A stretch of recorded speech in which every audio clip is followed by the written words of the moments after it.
Today I want to talk about emotions and freedom and its place in philosophy. In the first video, I talked about an article that I read by Robert Solomon, where he defends the view from a Nietzschean perspective that love, especially passionate romantic love, is in and of itself a virtue, despite the fact that within philosophy, especially within the virtue ethics tradition, things like emotions and especially romantic passions are seen as something to be suppressed and controlled, and the capacity to keep those kinds of emotions under control are seen as signs of virtue. For example, if you're able to control your emotions to the degree that you're able to always make cool-headed, thought-out sorts of decisions instead of letting emotions sway you, you're seen as having the virtue of temperance.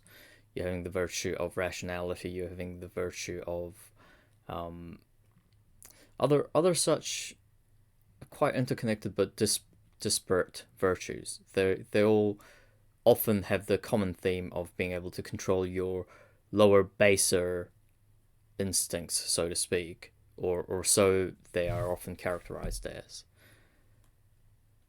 And another example that comes to mind is a wonderfully cheeky paper by Harry Frankfurt, who's probably most famous in popular culture or popular philosophy for his definition of bullshit in his other paper called On Bullshit. But in his 1971 paper about free will and persons, he tries to give a definition of free will based on not necessarily or exactly the capacity to suppress and control and keep your emotions and automatic inclinations under control, but something close to it. He thinks of it in terms of second order volitions. And what he means by this is that you have first order volitions, which are basically the surface level desires and inclinations that one might have. For example, I want to drink water, I want to read a book, I want to go do this and that, I like this person, I want to go to sleep.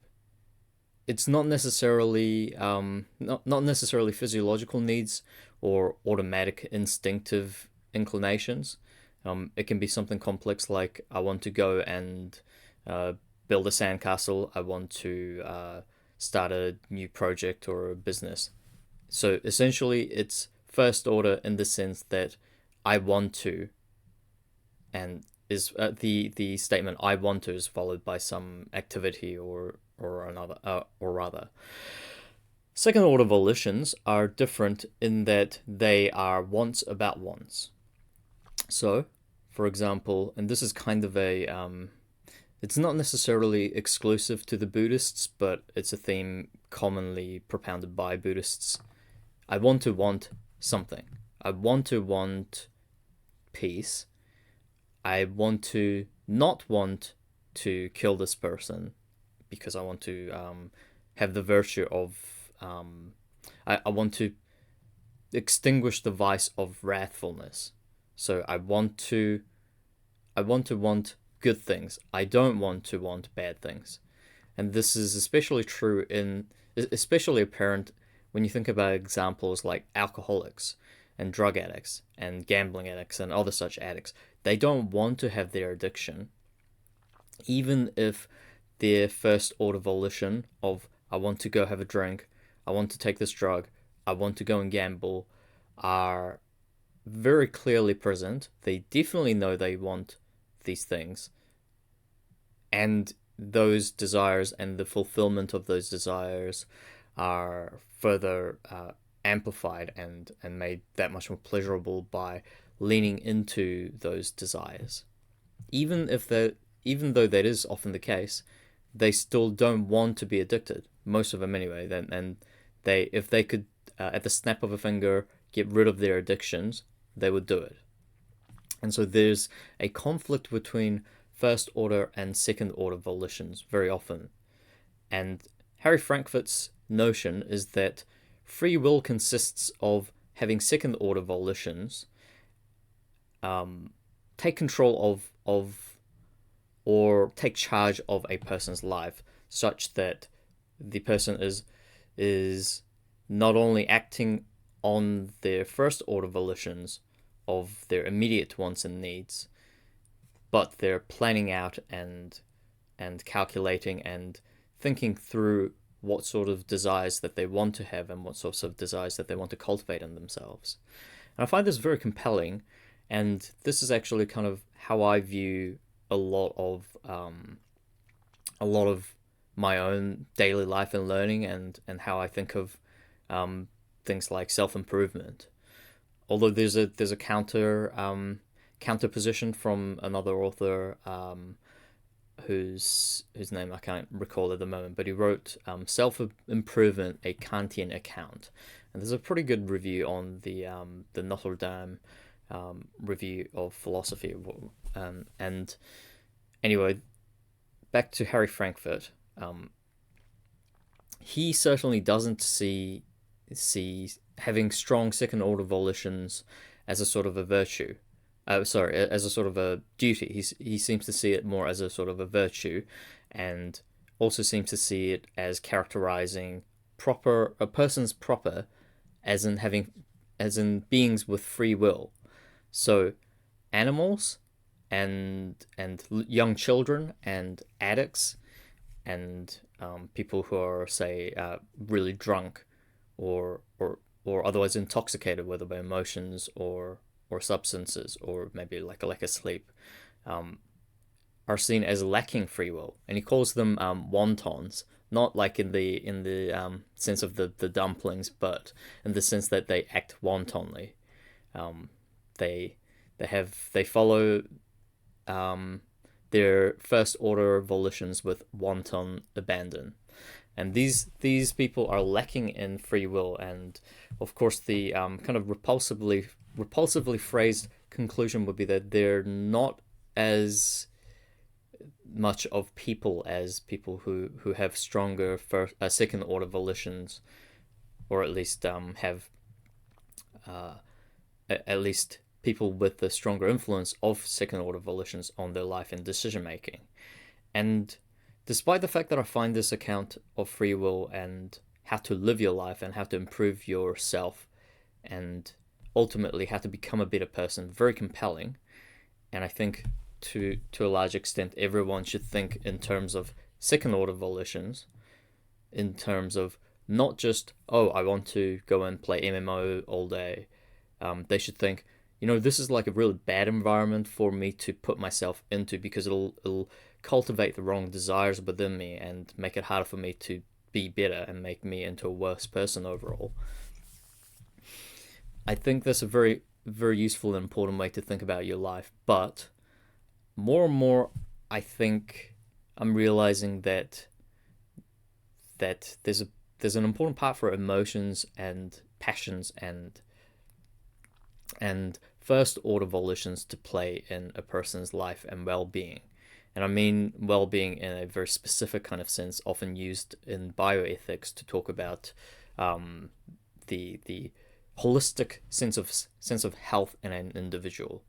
And frequently, especially according to some Aristotelian bioethicists, the sense of well-being that they use encompasses not just the individual person, but also their friendships and relationships.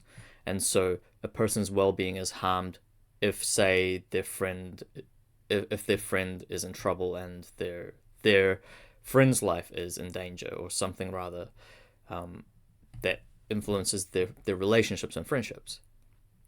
And I used to take a very libertarian sort of metaphysics about this notion that well-being is interconnected with other people's well-being, and say, no, like this is well beyond the sphere of an individual. This can't possibly count for the individual's well-being. The individual may be influenced by seeing or perceiving or otherwise being emotionally influenced by another person's fluctuations and well-being, but it can't be their own well-being that the friend is having a worse life. But I don't believe that anymore. I very much take a much more much more communitarian, even Buddhist sociological metaphysics, metaphysical approach when it comes to friendships and relationships in general now. And as an extension of that, I also think that an individual's well-being does partially encompass their relationships. And the reason that this is a Buddhist sociological metaphysics is that in Buddhism, as you must have heard somewhere or another, there's no obvious distinction between self and other in the commonsensical sense of there being two separate objects that you can clearly count, and this is demonstrated in an argument by I think Nagarjuna or some other early Buddhist philosophers from India, when they talk about counting particles in a heap, or counting people in a line or a group. They say, okay, so there's 10 people in a line or in a group, but are there 10 things there? Perhaps there's more than 10 things in a group of 10 people, because not only are there 10 individual people, there's also a singular group of people, and that seems to be its own separate object, at least according to this kind of Buddhist metaphysics. And in the same sense, there's a third party that exists in every one-to-one relationship, which is the relationship itself. And I really strongly feel that the relationship itself has its own kind of well-being and its own existence that needs to be respected.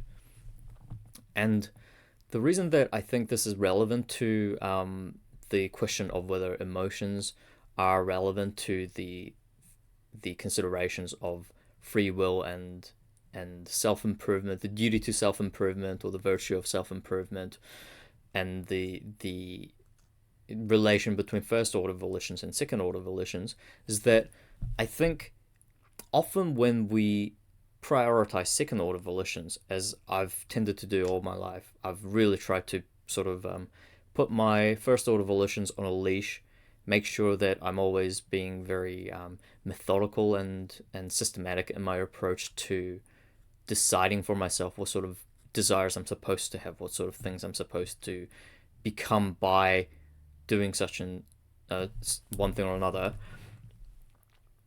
I think that is almost as if I am ignoring one party of this relationship that I have with my own self as I live through life. And what I mean by that is kind of perhaps the best way to think about it. I'm not so sure about this model yet, but perhaps the best way to think about it is, like I mentioned, as I mentioned Freud and Plato last time, and the tripartite models of the soul or the psyche. There are different components to every individual's mind, and maybe in the sense of the Frankfurtian sense, there is the second order and the first order volitions, and they're sort of separate existences within the same mind, or at least separate modes, which I think is basically the same, because I'm not the same person exactly as I was yesterday as I am today, and the transition from yesterday into today is a sort of a relation of passing over my existence from one day into the next, and therefore it's a sort of a relationship akin to a relationship between two friends. And I think that whenever you overemphasize the role of second order volitions to the detriment or the sacrifice or the erasure of the first order volitions, you're ignoring the one part of yourself as though one friend is having more of a say in a relationship or a friendship than the other, to the degree where there's sort of an unfair control and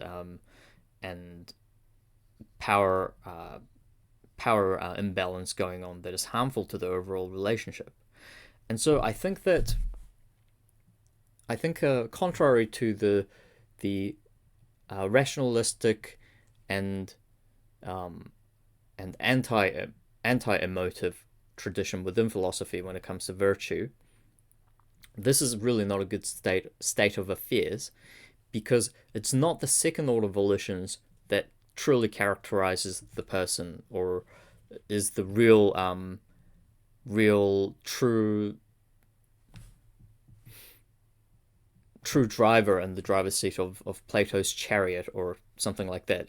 That is not the only part that counts towards you actually being you. The first order volitions also count, very much so. But I think neither of the first order nor the second order volitions are really truly you, in the sense of being, this is who you really are. Everything else is kind of like automatic noise in your brain that you have to work with, as though it's a kind of an internal environment within which this homunculus self of you lives amongst, lives amidst. And so my conclusion is that who you really are as a person is the relationship between the first order volition and the second order volitions. And the well-being of yourself that really counts, that really makes a difference in terms of who you are and what kind of a good life you live, is the well-being of that relationship. And you have to take into account both parts, both the first order volition and the second order volitions, as though you're treating it as a friendship that you're trying to cultivate. And of course, I think there's third order volitions, and insofar as there are different modes of thinking about and doing second order volitions, as I've discussed. I guess it's kind of similar to how I think of irony and the layers of irony, as in I think there's two, at max, two layers of irony, and above that it's meta irony, and it kind of flattens down. And I think in the same way that second order volitions are kind of like horizontal. So there's second order volitions about other second order volitions, and it's perhaps convenient to call them third order volitions when they concern other second order volitions, but also, again, I think they flatten down insofar as desires are still desires. And desires about other desires, whether these other desires are about other desires or simply first order volitions about other things in the world, are still also just desires about desires, and therefore I think they ontologically are second order volitions at the end of the day. But that's an aside. I think the important insight that I've derived today by thinking aloud to you guys is that you have to think of your life as a relationship with yourself, and it's very useful to think of this relationship as consisting of your first order volitions and your second order volitions, and trying to achieve, I guess now we're sort of back to an Aristotelian approach, trying to achieve a balance of power between the two so that it's fair for both modes of being within yourself, is, I think, a very effective way to improve your well-being and become a better person. That's it for today.